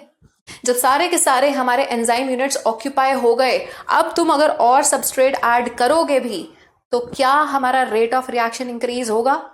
नहीं होगा। Are you getting this? Simple सी बात है, 100 यूनिट्स ऑफ एंजाइम थे, तुमने शुरू में सबस्ट्रेट डालना शुरू किया, जैसे जैसे सबस्ट्रेट डालते गए रेट ऑफ रिएक्शन इंक्रीज होता गया, क्योंकि वो एंजाइम्स के साथ बाइंड कर रहा है and it is changing into product. लेकिन once all the enzyme units are busy, once all the enzyme units are occupied, अब अगर तुमने और सबस्ट्रेट डाला भी तो वो रेट ऑफ रिएक्शन इंक्रीज नहीं होगा, because all the enzyme units are saturated for a while. ठीक है, तो इसका मतलब एक टाइम के बाद क्या हो जाएगा, हमारा ग्राफ अब कांस्टेंट हो जाएगा। ये शेप आ रही है, ठीक है। तो now you are able to understand why we get this shape and what do we call this shape as, we call this shape as, okay हमारा जो बोर्ड है, अच्छा ओके इधर आ गया। So what do we call this shape as, we call this rectangular hyperbola, rectangular hyperbola curve हमें मिल गया है। Is that clear guys? ठीक है, अब देखो यहाँ पे ये क्या है, ये हमारी maximum, this is E max, sorry not E max, this is called V max. ठीक है, वेलोसिटी, मैक्सिमम वेलोसिटी है जिसपे कि ये आया। ठीक है, अब इसका हाफ देखो, ये हाफ लगभग यहाँ पे होगा। ठीक है, नहीं यहाँ पे हाफ तो नहीं है, चलो हाफ देखते हैं ना। सी इसका गाइज हाफ यहाँ पे होगा, दिस इज ई मैक्स का हाफ। ठीक है, this is half of E, मैं बार बार ई क्यों लिखती जा रही हूँ, this is half of V max. ठीक है, this is half of maximum velocity. अब हाफ ऑफ मैक्सिमम वेलोसिटी के कॉरेस्पॉन्डिंग तुम सबस्ट्रेट कॉन्सेंट्रेशन देखो, इधर हमने सबस्ट्रेट कॉन्सेंट्रेशन देखी है। Now this particular concentration at which half of the V max is obtained, guys this is known as K M. इसको क्या कहेंगे, के एम, इसको क्या कहेंगे, K M. So guys K M का मतलब होता है कि हम यूज करते हैं कांस्टेंट के लिए, M stands for the two people, Michaelis Menten constant. They were not brothers, not friends. They independently studied it. ठीक है, Michaelis Menten constant in the name of two scientists. इन्होंने ये constant दिया है। तो अब basically Km है क्या, देखो ये Km क्या है, it is a substrate concentration. कौन सी substrate concentration, जिसपे half of the Vmax is obtained, ऐसी substrate concentration को हम बोल देते हैं Chem. Km means Chem. ठीक है, तो Km क्या है, Km is the substrate concentration. Substrate concentration को ऐसे लिखते हैं, it is the substrate concentration at which half of Vmax is obtained. Is that clear? ठीक है, I'm sure this is clear to you now. Second point, starting में मैंने तुम्हें बोला था कि हम एंजाइम की एफिशिएंसी को दो तरह से चेक करते हैं, one in the terms of turnover number, ज्यादा टर्नओवर नंबर ज्यादा एफिशिएंसी। दूसरा ये Km बताता है efficiency of enzyme, efficiency of enzyme, it is a measure of efficiency of enzyme. Why and how, see it is a measure of efficiency of enzyme. जितना कम Km, lower the Km value, more is the efficiency, more is the efficiency of enzyme। सोच रहे होगे क्यों, चलो फिर पता करते हैं। देखो इस Km का मतलब हाफ ऑफ द Vmax कहाँ पे ऑब्टेन हुआ है, जिस सबस्ट्रेट कॉन्सेंट्रेशन पे हाफ वेलोसिटी ऑब्टेन होती है उसको हम बोल देते हैं Chem। जितनी जल्दी, यानी जितना थोड़ा सबस्ट्रेट डालने पे हाफ वेलोसिटी ऑब्टेन हो जाएगी, ठीक है, कॉरेस्पॉन्डिंग उतनी जल्दी रिएक्शन भी हो जाएगा, उतनी जल्दी एंजाइम खाली होगा और नया सबस्ट्रेट वहां पे आके अटैच हो सकता है। Are you getting this? इसको इस तरह से समझ लेना, ठीक है। We'll not go into the details of thermodynamics here. यहाँ पे जरा बहुत ही बेसिक सी भाषा में समझो। केम का मतलब जितनी जल्दी सबस्ट्रेट, जितना थोड़ा सबस्ट्रेट डालने पे हाफ वेलोसिटी ऑब्टेन होगी, उतनी जल्दी वो सबस्ट्रेट किस में कन्वर्ट हो जाना है, प्रोडक्ट में, and that enzyme will be again available for the new substrate molecules and it will change them into products. तो उतनी जल्दी हमारा रिएक्शन की स्पीड होगी, हमारा रेट ऑफ रिएक्शन उतना तेज होगा, ठीक है। अब अगर ये बात समझना है तो दोबारा रिवाइंड करके सुन लेना जरा, ठीक है, और फिर तुम्हें बिल्कुल क्लियर हो जाएगा। तो गाइस जितना लो होता है Km, उतनी एंजाइम की एफिशिएंसी ज़्यादा होती है।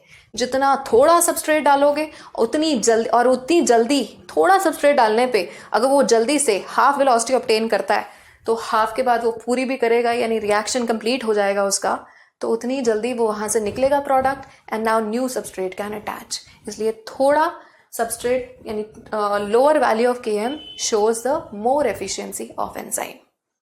Is that clear? तो मान लो अगर एक रिएक्शन को स्पीड अप करने के लिए हमारे पास दो ऑप्शंस है E1 और E2 की, तो मैं कौन सा चूज करूंगी? जिसका केम थोड़ा होगा या फिर जिसका टर्नओवर नंबर ज्यादा होगा। Is that clear? चलो, so guys this was the graph for the substrate concentration. तो सबस्ट्रेट कॉन्सेंट्रेशन कैसे हमारे रेट ऑफ रिएक्शन को इफेक्ट करती है? तो पहले तो सबस्ट्रेट कॉन्सेंट्रेशन इंक्रीज करने पे हमारा रेट ऑफ रिएक्शन क्या हो रहा है? बढ़ रहा है, लेकिन एक टाइम के बाद वो कांस्टेंट हो जाता है। ठीक है, क्या हो जाता है? कांस्टेंट हो जाता है। तो हम लिख सकते हैं ये कांस्टेंट। ये कैसे इफेक्ट करेगा कि स्टार्टिंग में initially as the substrate concentration increases, ठीक है, एंजाइम वेलोसिटी इंक्रीजेस, ठीक है, बट देन बिकम्स कांस्टेंट। ठीक है, एक टाइम के बाद वो कांस्टेंट हो जाती है, और तुम्हें पता है कि कांस्टेंट क्यों होनी है? क्योंकि अब सारे एंजाइम्स बिजी हैं। क्लियर? All right. अब गाइज उसके बाद हम आते हैं प्रोडक्ट पे। तो प्रोडक्ट कॉन्सेंट्रेशन कैसे इफेक्ट करता है? नाउ लिसन, देखो प्रोडक्ट कॉन्सेंट्रेशन के इफेक्ट करने के लिए we'll again see the structure of enzyme. मान लो कि ये हमारा एक हाइपोथेटिकल सा स्ट्रक्चर है एंजाइम का। ठीक है, ये हमारा सबस्ट्रेट मॉलिक्यूल है, ठीक है, जो इसके अंदर बाइंड होता है। इस साइट को हमने क्या बोला है? जहां पे सबस्ट्रेट बाइंड होता है, this is the active site for the binding of substrate, for binding of substrate. Is that clear? Substrate. Now here, अब यहां पे एक और पॉकेट मैंने बनाई है। Can you see here? यहां पे मैंने एक और पॉकेट बनाई है। तो गाइज ये जो पॉकेट है, ये जो कैविटी है, ये जो पॉकेट है एंजाइम के अंदर, इस पॉकेट को हम बोलते हैं एलोस्टेरिक पॉकेट। इसको क्या बोलेंगे? Allosteric site. ठीक है, अब इसका काम क्या होता है? Now listen. तो गाइज जो सबस्ट्रेट है that will change into the product. Substrate will later on change into the product. ठीक है, मान लो ये प्रोडक्ट है। अब होता क्या है कि जैसे जैसे प्रोडक्ट मॉलिक्यूल्स की कॉन्सेंट्रेशन बढ़ती जाती है, जैसे जैसे प्रोडक्ट मॉलिक्यूल्स की कॉन्सेंट्रेशन बढ़ती है, अब एक्सेस ऑफ प्रोडक्ट्स जो हो जाएगा, जब प्रोडक्ट्स का एक्सेस हो जाएगा तो ये प्रोडक्ट ही जाके बाइंड होता है एलोस्टेरिक साइट पे। ये प्रोडक्ट जाके बाइंड हो जाएगा एलोस्टेरिक साइट पे। कब? जब इसका एक्सेस हो जाता है।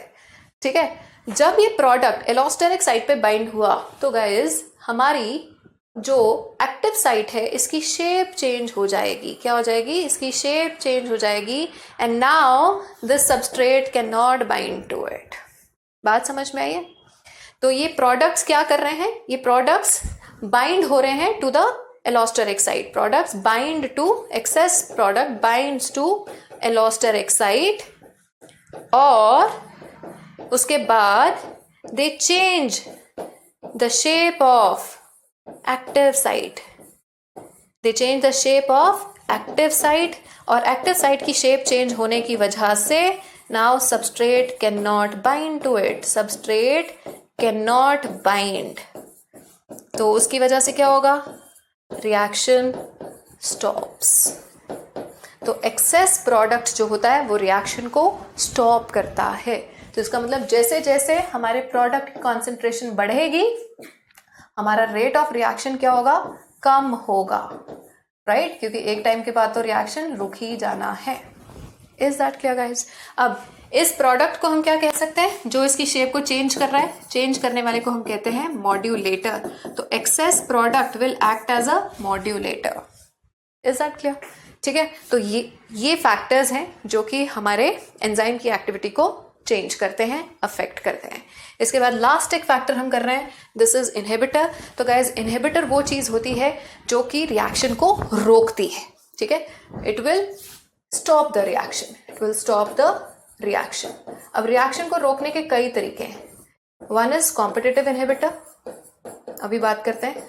ठीक है, कॉम्पिटिटिव, एक होता है नॉन कॉम्पिटिटिव, अब इस टॉपिक में से गाइस जो क्वेश्चंस आते हैं वो आते हैं इनके एग्जांपल्स के बेस पे, non competitive, and the third one is allosteric. ठीक है, तो देखो एलोस्टेरिक इनहिबिशन जो है वो तो होती है प्रोडक्ट से। ठीक है, एलोस्टेरिक कैसे होती है? प्रोडक्ट से। तो एलोस्टेरिक में तो सिंपल है, excess product will act as inhibitor. ठीक है, एक्ट एज मॉड्यूलेटर, और वो मॉड्यूलेटर शेप को चेंज करके रोक रहा है, तो excess product will act as inhibitor. ये तो हमने अभी अभी किया है। समझ लिया? अब बात आती है इन दोनों की, कॉम्पिटिटिव एंड नॉन कॉम्पिटिटिव की। कॉम्पिटिटिव भी हमने अभी कर लिया था।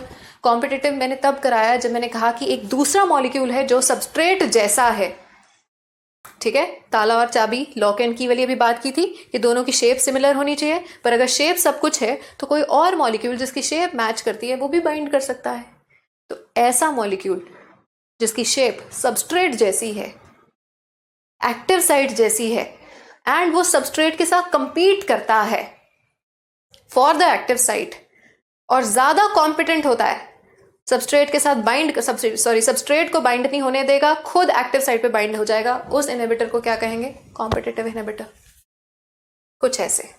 ठीक है, तो ये देख रहे हो cartoon, I really like this. So ये हमारा एंजाइम है।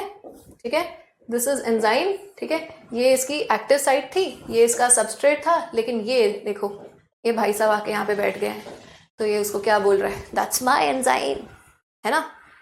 सो भाई माई एंजाइम का क्या करेगा? क्योंकि इनहिबिटर क्या होता है? इनहिबिटर हमेशा कॉम्पिटिटिव इनहिबिटर, इट कंपीट्स और fights for the active site, for active site. Clear? और ज्यादा कॉम्पिटेंट होता है। तो इन the presence of competitive inhibitor, in the presence of competitive inhibitor, substrate cannot bind, substrate cannot bind, तो reaction रुक जाएगा, therefore reaction stops। but अच्छी बात ये है कि ये जो इसकी बाइंडिंग है, competitive inhibitor की बाइंडिंग जो होती है, that is temporary, is temporary। अगर तुम चाहते हो कि कॉम्पिटिटिव इनहिबिटर वहां से हट जाए तो तुम्हें क्या करना होगा? Competitive inhibitor is temporary. So how is it temporary? Because if you increase the substrate concentration, अगर तुम सबस्ट्रेट कॉन्सेंट्रेशन को बहुत ज्यादा बढ़ा दो तो कॉम्पिटिटिव इनहिबिटर निकल जाएगा, it will exit the active site. अब अगर ये बहुत ज्यादा आ जाएंगे, ये वाले बहुत ज्यादा आ जाएंगे, तो इनको यहां से निकलना पड़ेगा। Is that clear? तो अगर देखो इसका फायदा क्या होता है, कॉम्पिटिटिव इनहिबिटर का भी फायदा है। मैं एक रिएक्शन कर रही हूँ, ठीक है, मुझे अब रिएक्शन को थोड़ी देर के लिए पॉज करना है, तो मैं उसके अंदर क्या डाल दूंगी? इनहिबिटर डाल दूंगी। मुझे दोबारा स्टार्ट करना है तो मैं सबस्ट्रेट कॉन्सेंट्रेशन इंक्रीज कर दूंगी, लेकिन कैसा इनहिबिटर डालना होगा? Competitive inhibitor. ठीक है, अब क्वेश्चन आता है एग्जाम्पल्स पे, तो देखो जल्दी से। For example succinic dehydrogenase, succinic dehydrogenase ये हमारा एंजाइम है। ठीक है, दिस इज अ एंजाइम। इसका एक्चुअल सबस्ट्रेट क्या होता है? इसका सबस्ट्रेट होता है गाइस सक्सिनेट, राइट? फाइन। लेकिन अगर मुझे अब इस एंजाइम की एक्टिविटी को रोकना है तो मैं यहाँ पे क्या लेके आऊंगी? मैं लेके आऊंगी इनहिबिटर जिसका नाम है मैलोनेट। ठीक है, मैलोनेट। तो अगर मैलोनेट हो गया तो ये रिएक्शन रुक जाएगा, क्योंकि सक्सिनिक डीहाइड्रोजनेज की जगह पे वो बाइंड कर जाएगा। But now if I want to restart the reaction, तो मुझे क्या करना है? बस इसकी कॉन्सेंट्रेशन को इंक्रीज करना होगा। क्लियर? देन हमारे पास एक दूसरी तरह के भी हैं, allosteric inhibitors. I just told you. देखो जरा, सबस्ट्रेट यहाँ पे बाइंड हो रहा है, ये इसकी एक्टिव साइट है, दोनों की शेप मैच करती है। ठीक है, यहाँ पे देखो शेप मैच कर रही है, बट जब एलोस्टेरिक इनहिबिटर बाइंड कर गया तो शेप चेंज हो गई। एलोस्टेरिक इनहिबिटर बाइंड कर गया तो शेप चेंज हो गई। Now substrate can not bind to it. Is that clear? और इस एलोस्टेरिक इनहिबिटर की तरह कौन एक्ट करता है? हमारे प्रोडक्ट मॉलिक्यूल्स भी एक्ट करते हैं। क्लियर? थर्ड गाइज हमारे पास जो इनहिबिटर है that is non competitive inhibitor. अब नॉन कॉम्पिटिटिव इनहिबिटर का काम करने का तरीका देखो। Non competitive inhibitor, non competitive नाम से पता लग रहा है इसको एक्टिव साइट से कोई मतलब नहीं है। ये रिएक्शन को कैसे इनहिबिट करेगा? It will stop the reaction by destroying the enzyme. ये एंजाइम को ही तबाह कर देगा, डिस्ट्रॉइंग द एंजाइम। ठीक है, तो इसका मतलब एक बार एंजाइम डिस्ट्रॉय हो गया, देयरफॉर इसकी बाइंडिंग क्या होती है, परमानेंट होती है। ये जो इनहिबिशन है, this inhibition is permanent, this inhibition is permanent. Again अब आते हैं हम एग्जाम्पल पे। तो guys example is cyanide poisoning. कहते हैं ना कि साइनाइड का अभी तक कभी टेस्ट नहीं कोई बता पाया। ठीक है, तो वो टेस्ट क्यों नहीं बता पाया, क्योंकि ये रिएक्शन होता है नॉन कॉम्पिटिटिव। ठीक है, और इतना फास्ट रिएक्शन है कि बस बंदे की छुट्टी हो जाती है। Cyanide poisoning. ठीक है, अब साइनाइड पॉइजनिंग में बेसिकली स्पेलिंग्स पॉइजनिंग। ठीक है, साइनाइड पॉइजनिंग में साइनाइड करता क्या है, it cyanide poisoning will destroy cytochrome oxidase. ये माइटोकॉन्ड्रिया का एंजाइम है, आपका रेस्पिरेटरी एंजाइम है। तो जब आपका रेस्पिरेटरी एंजाइम डिस्ट्रॉय हो जाएगा, एटीपी प्रोडक्शन रुक जाएगी and it will lead to sudden death. इसीलिए आज तक इसका कोई टेस्ट नहीं बता पाया, बस एस लिख के चले गए थे। वो क्या पता कि वो मीठा था, सॉल्टी था, क्या था। ठीक है, and do not try it. चलो अब ये देखो ग्राफ, वेरी इंपॉर्टेंट। ठीक है, not given in NCERT but इस पे क्वेश्चंस आते हैं। तो गाइस अब हम थोड़ा सा देखेंगे, बहुत डिटेल में फिलहाल नहीं जा रहे हैं हम। देखो नॉर्मल एंजाइम, तो इसका ग्राफ ये था। ठीक है, और इस ग्राफ में ये देखो, ये इसकी मैक्सिमम वी मैक्स आ रही है। ठीक है, ये है इन the presence of competitive inhibitor. Competitive inhibitor की प्रेजेंस में भी वी मैक्स सेम रह रही है। ये पॉइंट्स बड़े इंपॉर्टेंट है, ये पॉइंट्स बड़े इंपॉर्टेंट है। तो कॉम्पिटिटिव इनहिबिटर यूज करने पे भी वी मैक्स सेम रहती है, वी मैक्स सेम रहेगी, लेकिन ये है इसकी Km, ये Km है विदाउट इनहिबिटर। ठीक है, और इन द प्रेजेंस ऑफ इनहिबिटर देखो, ये कौन सा इनहिबिटर है, कॉम्पिटिटिव इनहिबिटर की प्रेजेंस में Km क्या हो गई है, इंक्रीज हो गई है। ये नॉर्मल था, ये कॉम्पिटिटिव इनहिबिटर की प्रेजेंस में इंक्रीज हो गई है। सोचना जरा। ठीक है, I will discuss this again, let me know in the comment section if you can deduce why competitive inhibitor has increased the Km। ये competitive inhibitor के Km increase क्यों की है, why, think of it। ठीक है, we'll discuss it again। now next is non competitive inhibitor. Non competitive inhibitor क्या करता है, इट डिस्ट्रॉयज द एंजाइम, है ना। जब एंजाइम ही डिस्ट्रॉय हो जाएगा तो कभी वी मैक्स ऑब्टेन हो ही नहीं सकती। तो इसलिए वी मैक्स क्या हो रही है, इसकी वी मैक्स देखो, वी मैक्स यहाँ आ गई है इसकी। ठीक है, तो वी मैक्स क्या हो गई है, डिक्रीज, वी मैक्स डिक्रीज हो गई है। डिफरेंट का मतलब डिक्रीज याद रखना, लेकिन Km सेम रहती है। अब Km यहाँ पे सेम क्यों रही, ये भी सोचना। ठीक है, थोड़ा सा सोचा भी करो। पहली बार हम जाके सोचना शुरू करते हैं एग्जाम में तो होती है गड़बड़, क्योंकि कभी सोचा ही नहीं होता। तो थिंक ऑफ इट। ठीक है, थिंक अबाउट इट। कुछ तो अपनी हाइपोथेसिस दोगे ना।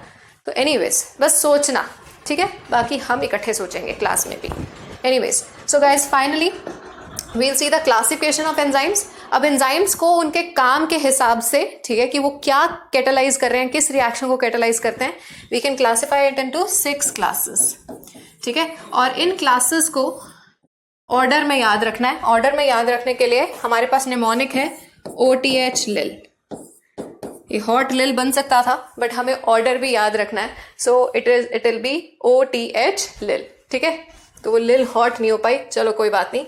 सो guys see these are the 6 classes. तो देखो class number 1 is oxidoreductases, transferases, hydrolases, lyases, isomerases and ligases. So you have to remember this. नाम से ही पता लगेगा, ये ऑक्सीडेशन रिडक्शन करवाएंगे, ये ट्रांसफर करवाएंगे किसी ग्रुप का, ये हाइड्रोलेसेस, हाइड्रोलिटिक एंजाइम्स भी कहलाते हैं। हाइड्रोलिटिक, लिटिक मीन्स तोड़ेंगे, ठीक है, और हाइड्रो मीन्स वाटर की प्रेजेंस में तोड़ेंगे। लाइएसेस तोड़ते ये भी हैं लेकिन वाटर की रिक्वायरमेंट नहीं चाहिए और इसमें डबल बॉन्ड बनेगा। आइसोमेरेसेस आइसोमेरिज्म करवाएंगे, लाइगेसेस लाइगेशन करवाएंगे, जोड़ेंगे। ठीक है, तो देखो, so this is the table, I have quickly explained it to you. और ऑक्सीडेशन रिडक्शन तुम केमिस्ट्री में पढ़ते हो, ऑक्सीडेशन में लॉस ऑफ इलेक्ट्रॉन्स भी होगा, एडिशन ऑफ ऑक्सीजन होगा या रिमूवल ऑफ हाइड्रोजन होगा। तो कुछ भी करवाएगा तो क्या होंगे, ऑक्सीडो रिडक्टेसेस। नाम के पीछे डिहाइड्रोजनेसेस, डीऑक्सीडेसेस आएगा। तुमने ग्लाइकोलिसिस पढ़ा है या पढ़ लोगे, क्रेब्स साइकिल पढ़ोगे, ETS पढ़ोगे।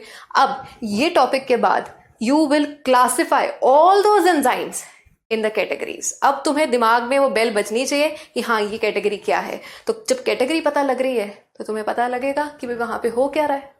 Are you getting this? So then transferases, transaminase, kinase.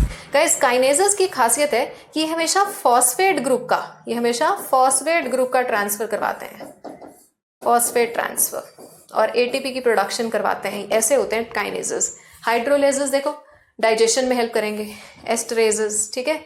उसके बाद आइसोमरेजेस आइसोमेरिज्म करवाएंगे, phosphohexo isomerase, fumarase, examples are important. यहाँ पे ये वाटर की प्रेजेंस में करवाएगा, हाइड्रोलिसिस दिस इज वाटर की प्रेजेंस में, ठीक है। और ये लाइजेस रिमूवल करवाएगा ग्रुप का, no water required, no water, लेकिन यहाँ पे डबल बॉन्ड फॉर्मेशन होती है, ठीक है। और यहाँ पे ज्वाइनिंग करवाई जाएगी। तो देखो ये examples they are important. Clear guys? And last में आते हैं हमारे पास कोफैक्टर्स। उससे पहले अब समझ लो दो तरह के एंजाइम्स होते हैं गाइस, दो तरह के एंजाइम्स हैं। एक है एंजाइम्स जिनको हम कहेंगे सिंपल एंजाइम्स, ठीक है। Enzymes are of two types, simple and conjugated. Simple के अंदर सिर्फ प्रोटीन पार्ट होता है, एंजाइम्स आर प्रोटीन्स, राइट। तो इसके अंदर सिर्फ प्रोटीन होगा, ओनली प्रोटीन। लेकिन कॉन्जुगेटेड का मतलब ही क्या है? In combination with. कॉन्जुगेटेड में क्या होगा? प्रोटीन के अलावा साथ में एक नॉन प्रोटीन पार्ट भी जुड़ा होता है, ठीक है। नॉन प्रोटीन पार्ट भी जुड़ा होता है। तो गाइस ये जो नॉन प्रोटीन पार्ट है, जो प्रोटीन पार्ट है, इसको हम बोल देते हैं apoenzyme. Protein part is known as apoenzyme, ठीक है। और non protein part is known as cofactor, ठीक है। तो ये नॉन प्रोटीन पार्ट बड़ा इंपॉर्टेंट होता है उसकी कैटालिटिक एक्टिविटी के लिए। अगर तुम ऐसे एंजाइम, कॉन्जुगेट एंजाइम्स में से एपो एंजाइम से कोफैक्टर को हटा दोगे तो it will not show catalysis. Such is the importance of cofactor. और एपो एंजाइम और कोफैक्टर मिला के जो कॉन्जुगेट एंजाइम बनता है, इसको हम होलो एंजाइम भी बोलते हैं। क्या बोलते हैं? Holo enzyme. Conjugate enzyme is also known as holo enzyme. Is that clear? So guys, that is it. ठीक है। अब हम देखते हैं इनकी डिफरेंट टाइप्स। तो ये देखो कोफैक्टर्स अब डिफरेंट टाइप्स के हैं हमारे। एक है एसेंशियल आयंस जिसमें आ जाएंगे मेटल आयंस, ठीक है। फिर है coenzymes and prosthetic groups. These are the three different types of cofactors. Clear? Now see, अब सिंपल सी बात है, metal ions means metal ions, ठीक है, इनऑर्गेनिक आयंस।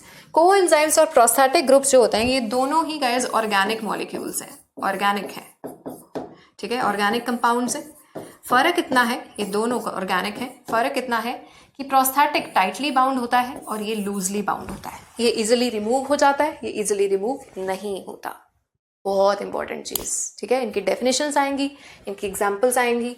3 तरह के कोफैक्टर्स पूछे जा सकते हैं लिखने के लिए भी और नीट में भी, ठीक है। अब जो तुम्हें याद करना है तो वो देखो, copper ions, cytochrome oxidase, iron किस में यूज हो रहा है, इसमें, ये किस में यूज हो रहा है।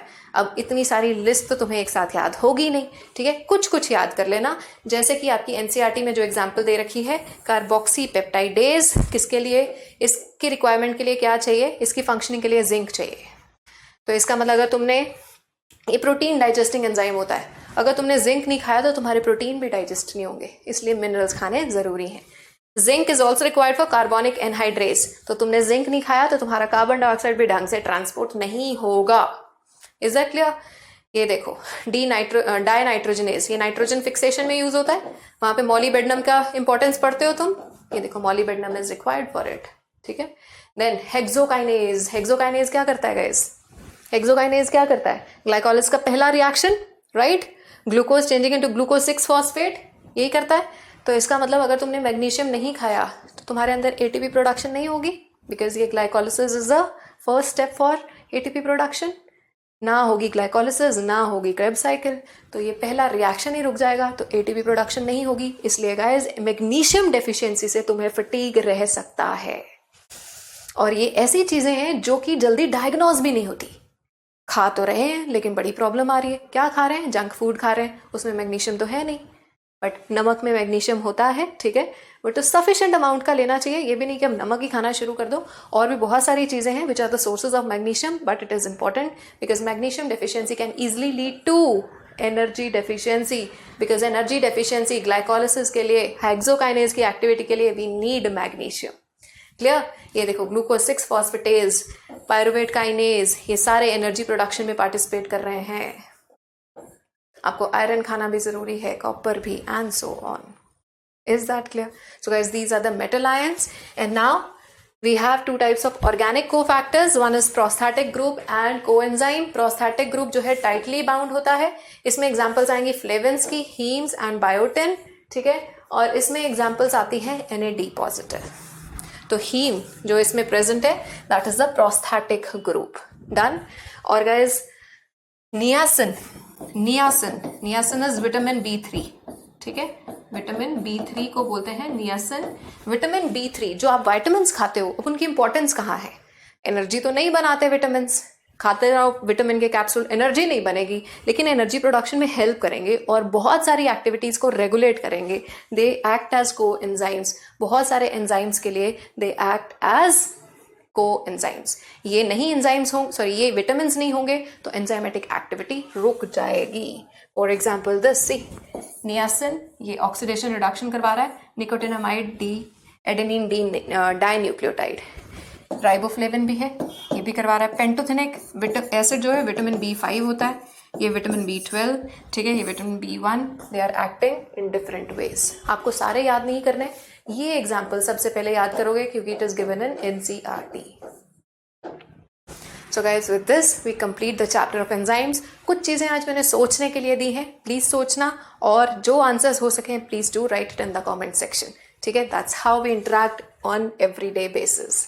And this is the question जो हमने पहले किए हैं। Structure required for the proteins for the biological activity is tertiary, and the first person to answer is, कौन है भाई? प्रतिष्ठा। एक्सीलेंट, ठीक है।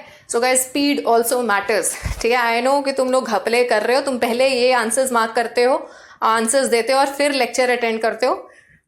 क्या कहें अब? I can not stop this गड़बड़ घोटाला, ठीक है। Who am I? I make you look like parents and still unique.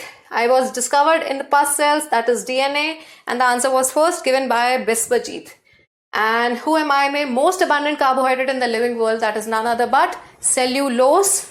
So सबको आंसर्स तो आते होते हैं, ये कौन सबसे पहले जवाब देता है बस वो जीत जाता है, that is Aditya Pandey. Guys देखिए, एक्चुअली इसमें ज़्यादा कुछ तुम्हारी स्पीड चेक हो नहीं रही क्योंकि इसमें तुम बहुत गड़बड़ घोटाले कर रहे हो।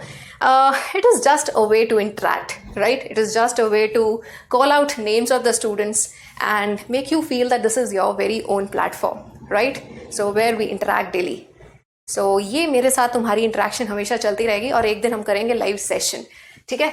चलिए, so great job guys, and today's question is non-competitive inhibitor है of cytochrome oxidase. You have to answer that and let me know in the comment section. And now we will meet with a new chapter, new things, and I'll keep looking forward to that. Keep studying. I'll see you again. पढ़ाई करते रहें. All the very best.